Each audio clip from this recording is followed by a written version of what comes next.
Muy bien, estamos en el símbolo sagrado del Pasú, pues el artículo E12 y 13 voy a leer y terminamos con el artículo E. Entonces, E12, estudio analógico del designio átomo. En E9, al explicar el principio de individuación de los entes, afirmamos que a igualdad de especie, identidad de designio. Este concepto significa que todos los miembros de una misma especie, por ejemplo, los 5 perros de la figura 45, han sido señalados por el verbo del demiurgo con idéntico designio. El designio de cada perro es idéntico. Lo que hace de ellos entes individuales es el hecho de que evolucionan amoldados a distintas matrices arquetípicas del mismo designio. Tales matrices activas en cada perro se denominan matrices esenciales. Sin embargo, por pertenecer todas ellas a la serie formativa del designio perro, la matriz esencial de un perro individual puede corresponder a una matriz virtual de otro perro. Si un perro es Canis familiaris, no puede ser a la vez Canis lupus. Empero, la matriz del Canis lupus se halla virtualmente en el designio del Canis familiaris, conjuntamente con las matrices virtuales del Canis occidentalis, Canis australianum, etc. También, si un perro real es, por ejemplo, negro, esta cualidad cromática es un accidente que se agrega a su esencia canina específica, pero toda otra cualidad cromática posible, blanco, manchado, etc., está presente en el designio bajo la forma de alguna matriz virtual de la serie formativa.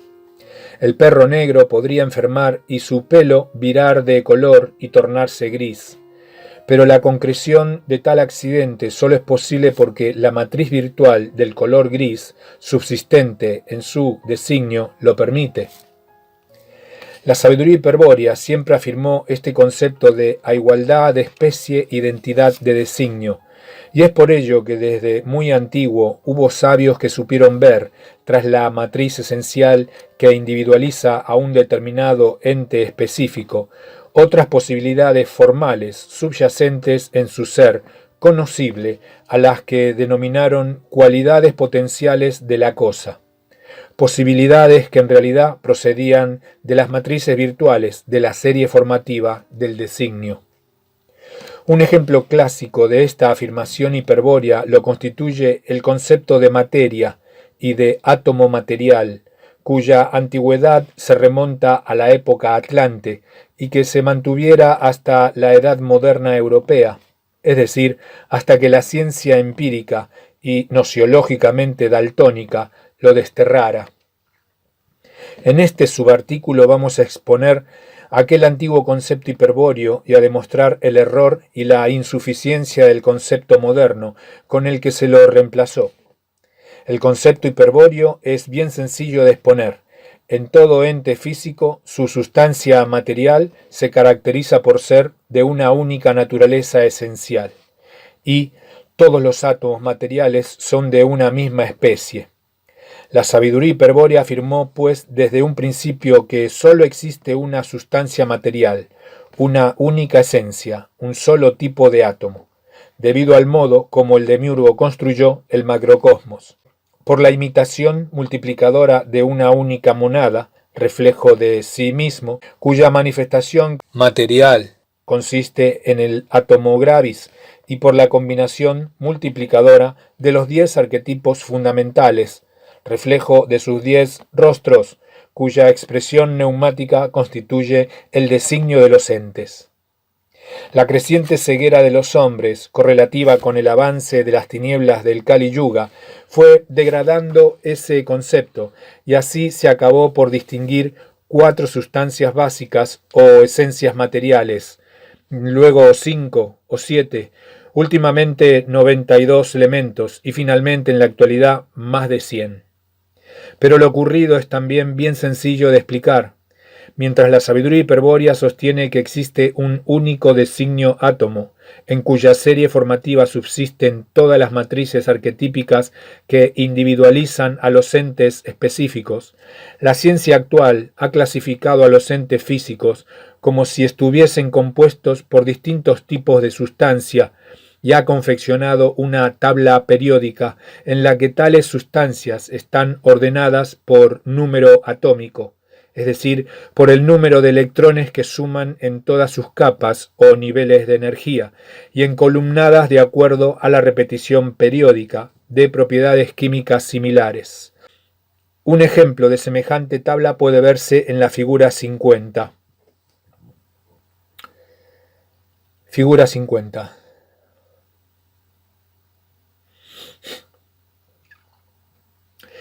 El criterio científico y dogmático empleado para desarrollar la tabla periódica se basa aún en el concepto de Robert Boyle, alquimista fracasado del siglo XVII, según el cual un elemento físico fundamental es aquel que puede combinarse con otros para formar un compuesto, pero que no puede descomponerse en una sustancia más simple una vez separada de toda otra sustancia química. Con tal criterio, los químicos han acabado por reconocer como elementos fundamentales y esencialmente diferentes a lo que sólo son entes atómicos, gravis, individualizados por las matrices arquetípicas de un único designio átomo. La tabla periódica no es, pues, más que un modelo de designio desplegado, es decir, un modelo realizado inconscientemente por la ciencia en el cual se despliegan erróneamente las matrices arquetípicas del designio átomo. Y decimos que se despliegan erróneamente porque la tabla periódica, tal como se observa en la figura 50, está ordenada de izquierda a derecha, es decir, según el sentido de los alfabetos indogermanos, lo que constituye un disparate esotérico, puesto que dicho sentido fue dispuesto por Wotan cuando enseñó a los arios el uso de las runas justamente para resignar los designios ónticos. Las voces de todo designio, las matrices arquetípicas, por el contrario, tienen el sentido real de derecha a izquierda, como el alfabeto hebreo, y así debiera ordenarse la tabla periódica, si al menos se desea que en algo coincida con la realidad de los entes atómicos. En la parte inferior de la figura 50 se ha representado un modelo desplegado del designio átomo, que muestra el sentido real del logos demiúrgico y demuestra que los pretendidos elementos fundamentales solo son matrices arquetípicas de la serie formativa. Según la sabiduría hiperbórea y de manera análoga a cómo se explicó para el caso del designio caballo, en la materia atómica rige el principio a igualdad de especie, identidad de designio. Es decir que, siendo todos los átomos materiales ejemplares de una misma especie, su designio es idéntico, cualquiera sea la cualidad esencial que aparentemente los diferencie. Este concepto hiperbóreo será claro si nos referimos a casos concretos, por ejemplo, a los elementos de la tabla periódica. Según la física, las sustancias elementales de la tabla son esencialmente diferentes entre sí. No es lo mismo, por ejemplo, el elemento 79 que el elemento 82. No es lo mismo el oro que el plomo. El átomo de oro tiene 79 electrones, mientras que el del plomo cuenta 82. Pero además presentan diferentes pesos atómicos por causa del distinto número de partículas del núcleo, especialmente neutrones. El átomo de oro pesa 196,967, en tanto que el de plomo 207,19. Tales diferencias de estructura atómica causarían las distintas cualidades que caracterizan al elemento oro y al elemento plomo. Según la física, pues, estos dos elementos, el oro y el plomo, constituyen dos sustancias de la naturaleza esencialmente diferentes. Nada real habría en el oro que tenga que ver con la esencia del plomo, y nada real habría en el plomo que tenga que ver con la esencia del oro. La vinculación que la física establece entre ambos es sólo teórica, producto de la comparación entre sus estructuras atómicas. En la realidad, ambos elementos son esencialmente diferentes y no hay nada concreto en ellos que los relaciona realmente entre sí. Tal el concepto de la física. Pues bien, algo muy distinto afirma la sabiduría hiperbórea sobre el oro y el plomo, o sobre cualquier otro elemento de la tabla periódica. Para la sabiduría hiperbórea, todos los elementos de la tabla periódica son miembros particulares de la misma especie átomo, y por lo tanto tienen idéntico designio demiúrgico. Quiere decir que el hidrógeno 1, helio 2, litio 3, oro 79, mercurio 80, talio 81, plomo 82, uranio 92, etc. Son entes atómicos que existen por causa del mismo designio demiúrgico. En cada uno de ellos subyace el mismo plan activo, la misma serie formativa de matrices arquetípicas. Lo que diferencia a los miembros de la especie átomo es el principio de individuación, vale decir, la matriz esencial con la cual se han individualizado dentro de la forma específica.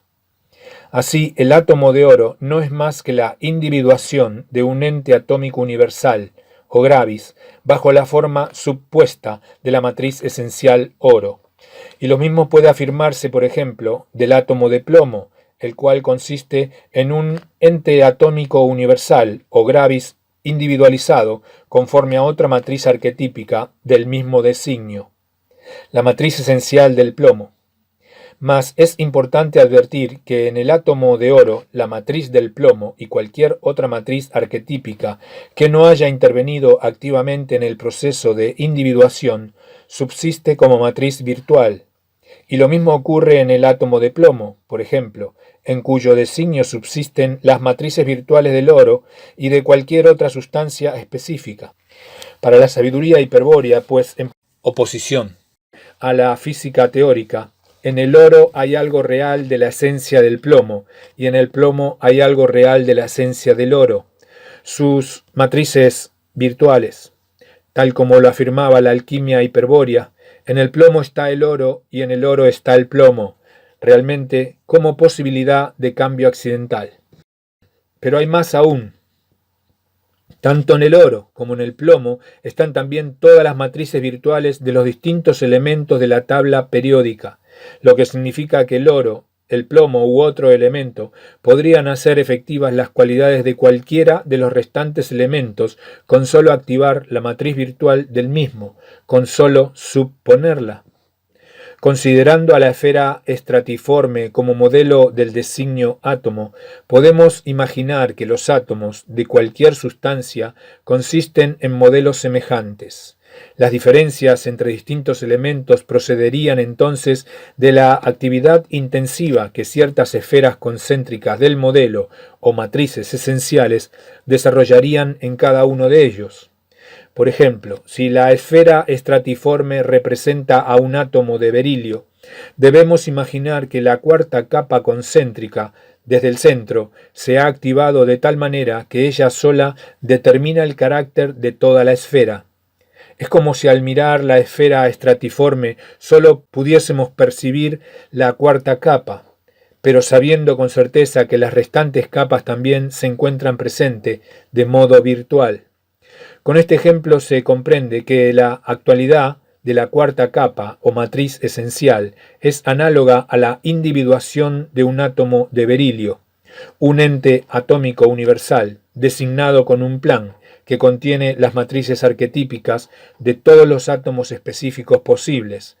Se individualiza como átomo de berilio por la actividad conformadora de la cuarta matriz arquetípica de la serie formativa, la cual cumple entonces la función de matriz esencial del átomo de berilio. Y como las restantes esferas concéntricas de la esfera estratiforme, que no obstante ser invisibles, están presentes de modo virtual junto a la cuarta capa activa, las restantes matrices arquetípicas de la serie formativa del designio átomo, correspondientes a la forma de cualquier elemento atómico posible, subsisten de modo virtual en el átomo de berilio individualizado. Utilizando una disposición esquemática semejante a la de la figura 48, en la que se describió el proceso de individuación de un caballo real, es posible demostrar es posible demostrar gráficamente el concepto recientemente expuesto sobre el designio átomo. En la figura 51 vemos así que el arquetipo átomo, es decir, el arquetipo gravis, se manifiesta evolutivamente en el plano material mediante 5 entes atómicos con tercer grado de valor medido en la escala gradual de momentos progresivos. En cada uno de estos entes atómicos subsiste la entelequia gravis como ser en sí, como término universal potencial. Los arcos de espiral representan al proceso evolutivo que conecta continuamente al ser en sí de la pluralidad óntica con el ser universal de la singularidad arquetípica. Con otras palabras, el arquetipo gravis, sin que se altere en ningún momento su singularidad absoluta, se manifiesta con su entelequia potencial en los 5 entes y les confiere naturaleza atómica, es decir, existencia natural e impulso evolutivo. A estos 5 entes atómicos, el verbo del demiurgo los designa con el mismo designio átomo, tal como se muestra en la figura 51.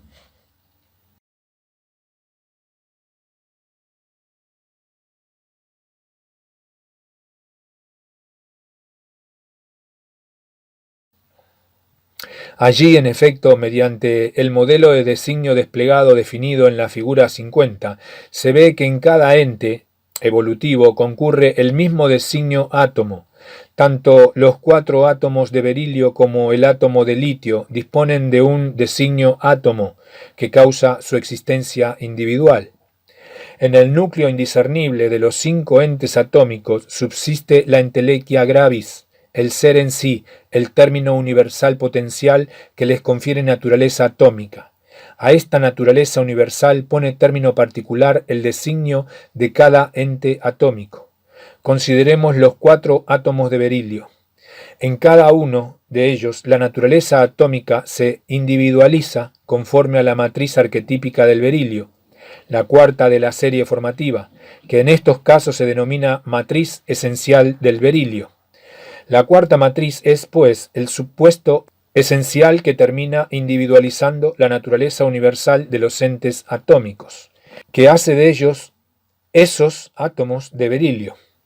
Las restantes matrices arquetípicas de la serie formativa del designio átomo, las que corresponden a la forma hidrógeno, helio, litio, boro, carbono, etc., subsisten también en cada átomo de berilio como matrices virtuales, como determinaciones posibles de todo cambio accidental.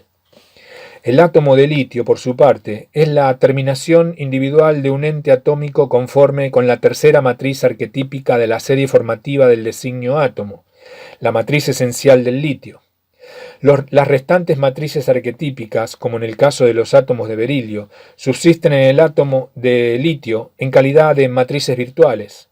Pero es evidente que la matriz esencial del berilio, la cuarta de la serie, subsiste en el átomo de litio como matriz virtual, como sólo una más en las matrices virtuales de su designio.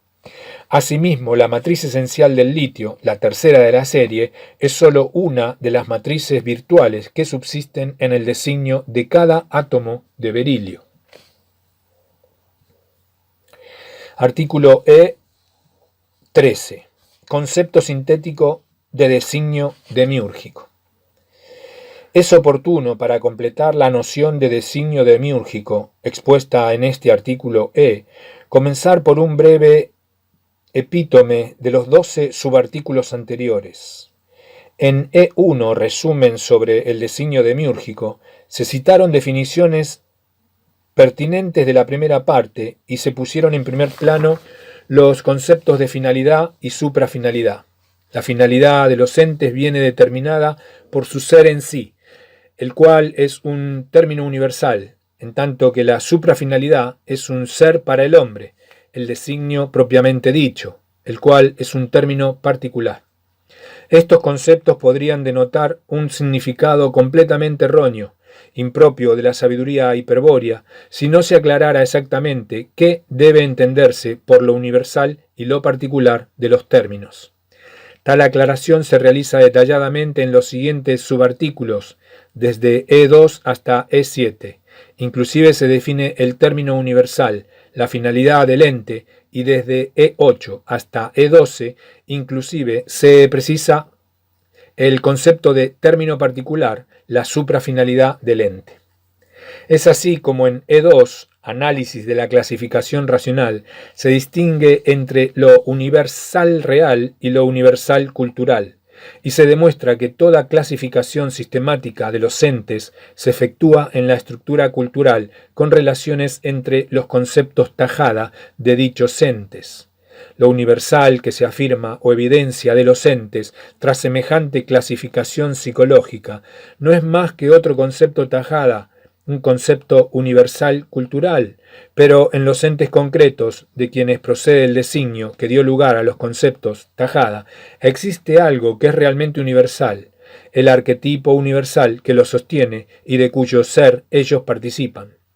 Hay que descartar, pues, el concepto universal cultural propio de la estructura cultural y remitirse directamente al ente concreto.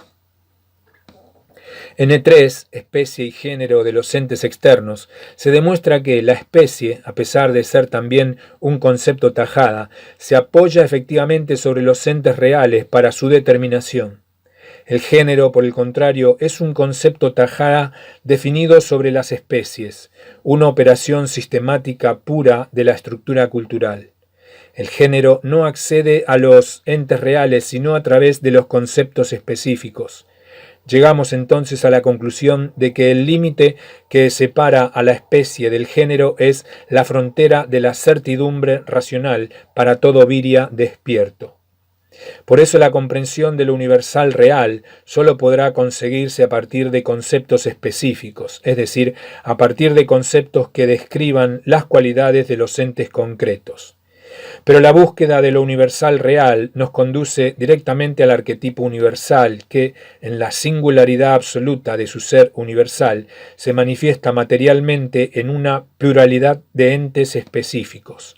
En la figura 45 se representó sinópticamente este problema. Un problema que recién será resuelto en E8, pero que ya quedaba planteado de esta forma. Si el arquetipo universal es capaz de repartirse en todos los entes específicos, sin dividirse, lo que ya de por sí constituye un enigma, ¿qué es lo que convierte a los entes específicos en entes individuales? Vale decir, ¿cuál es el principio que nos permite señalar allí ese ente, allá aquel otro, etcétera? La definición del ser en sí del ente externo en E4 esclareció definitivamente el concepto de lo universal real. La participación del arquetipo universal en los entes específicos se realiza desde el núcleo indiscernible, una región no coordenable donde, como ser en sí, subyace la entelequia potencial. En todo ente hay así una naturaleza universal específica aportada por el término universal o ser en sí, por la entelequia potencial que es la misma en todo ente e idéntica al arquetipo universal. El arquetipo gravis expuesto en E5 ejemplifica con profundidad el concepto de ser en sí o entelequia potencial de los entes externos y proporciona importantes nociones sobre la física hiperbórea. E6, por su parte, clarifica el concepto de el núcleo indiscernible de los entes, mostrando su alucinante cualidad de ser idéntico para toda entelequia potencial. El ser y la nada coexisten en ese punto por el cual también fluye el tiempo trascendente, la conciencia del demiurgo. De allí que, tal como se explica en E7, desde el núcleo indiscernible de los entes, el ojo de Abraxas se contempla a sí mismo, con una mirada fija y multiplicada incansablemente en todo punto del espacio macro y microcósmico. Estando a la razón suficientemente aclarado el concepto de término universal o ser en sí del ente, llegó el momento de responder a la pregunta pendiente sobre la causa de la individualidad de los entes. Para brindar una explicación analógica que concordase con el modelo estructural desarrollado en la primera parte, en E7 se definió un modelo de designio del ente externo, consistente en una esfera estratiforme en la que cada capa o esfera concéntrica representa a una matriz arquetípica del designio. El designio demiúrgico es, según este modelo, un plan activo cuyo proyecto contempla todas las determinaciones posibles de un ente específico, una serie de fases formales que van del demiurgo al ente. Al fin, en E9 se describió el ser para el hombre del ente externo, quedando en claro que la suprafinalidad del ente incluye al principio de individuación, al principio que permite reconocerlo como ese ente concreto. El designio no solo es un ser para el hombre, un ser pronto a revelarse al conocimiento humano, sino también el principio que conforma esencialmente al ente evolutivo, el principio de su individualidad real. Todo ente admite en su existencia dos determinaciones ontológicas, el término universal o ser en sí y el término particular o ser para el hombre. El ser en sí, causante del impulso evolutivo, determina la existencia natural del ente, en tanto que el ser para el hombre determina su existencia individual.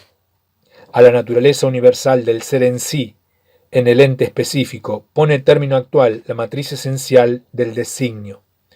Las restantes matrices arquetípicas del plan activo subsisten en el ente como matrices virtuales o determinaciones de cambio accidental.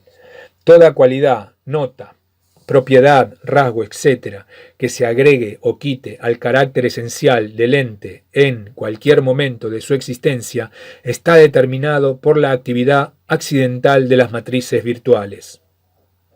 En E10 se aplicaron estos conceptos para efectuar el estudio analógico de un ente concreto, el caballo óntico de la figura 48. Vemos allí como la matriz esencial del designio caballo, supuesta en el ente equino, pone término individual a la naturaleza universal con que el proceso del arquetipo caballo impulsaba su evolución. La nociología del designio o ser para el hombre, explicada en E11, demuestra que el concepto habitual de un ente, es decir, el concepto tajada, normalmente horizontal, en lenguaje corriente, describe a la matriz esencial del ente. Las restantes matrices arquetípicas del designio, las matrices virtuales, están descritas en otros conceptos tajada distribuidos oblicuamente en el haz de planos axiales del enlace cilíndrico o relación. Por último, en E12 se practicó una nueva incursión por la física hiperbórea con el estudio analógico del designio átomo. Comprobamos aquí que la materia consiste de una única especie de entes, cuyos miembros son átomos arquetípicos individualizados según las distintas formas accidentales de la serie formativa del designio átomo. La tabla periódica de las sustancias elementales de la física no es más que una muestra incompleta del designio átomo desplegado. Los átomos de los diferentes elementos de la tabla solo son entes individualizados según las distintas matrices arquetípicas de la serie formativa del designio. Todos los átomos que existen, cualquiera sea su cualidad, están señalados por el verbo del demiurgo con la misma vox, con el mismo designio átomo. Solo varía en cada uno la actividad de la matriz esencial. El concepto sintético de designio demiúrgico, obtenido como conclusión al cabo de este epítome, es el siguiente. El designio es el ser para el hombre del ente, una vox, una palabra propuesta por el verbo del demiurgo para dar existencia individual al ente y para que el ente revele esta existencia al hombre. El designio es el término de la naturaleza universal del ente que causa su existencia individual conforme a la matriz esencial de la serie formativa. El designio es un plan activo consistente en una serie de fases formales o matrices arquetípicas, una de las cuales es la matriz esencial que causa la existencia individual del ente, y las restantes son las matrices virtuales que determinan sus cualidades accidentales. El plan activo se denomina también destino real del ente. El designio es una producción del logos del demiurgo y las matrices arquetípicas que integran la serie formativa del plan activo desarrollan una procesión que va del demiurgo al ente. El designio está propuesto en el ente por el demiurgo y la matriz esencial está supuesta en el ente por el designio. El designio, la totalidad de sus matrices arquetípicas, está construido por la combinación de solo 10 arquetipos y estos a su vez son solo aspectos de una única mónada, imagen perfecta de el Uno. Esta mónada, manifestada en la materia con sus 10 aspectos, se denomina Yod. Yod es la voz esencial con la cual se estructura una lengua sagrada, es decir, una lengua propia de una raza sagrada del demiurgo. Yod es el santo monosílabo de Jehová Satanás, que integra toda vox y todo sermo. Por eso, todo designio está escrito en la lengua sagrada, solo por Yodin, es decir, solo por una multiplicidad de voces Yod. He aquí la sabiduría hiperbórea. Cuando Wotan enseñó a los arios la lengua de los pájaros como instrumento de reorientación estratégica, como cábala acústica y arma capaz de abrir el camino del retorno al origen, su primera lección fue mostrar cómo se resignaba el yod óntico, es decir, el yod subyacente en todo designio demiúrgico. Y entonces Wotan dijo que el yod se resigna por la expresión de la runa odal, quedando así neutralizado su nefasto poder, y desde aquella primera lección del gran as, todo viria despierto o iniciado hiperbóreo dispone de la terrible posibilidad de resignar los designios de los entes, convirtiéndose en su amo y señor. La resignación de Yod por la expresión de la runa odal es el secreto que estudian en la actualidad los caballeros Tirodal, secreto que permitirá a la cábala acústica hiperbórea superar a la cábala numeral hebrea, al final del Kali Yuga. Lo próximo, artículo F, relación jerárquica entre designios. Hasta pronto.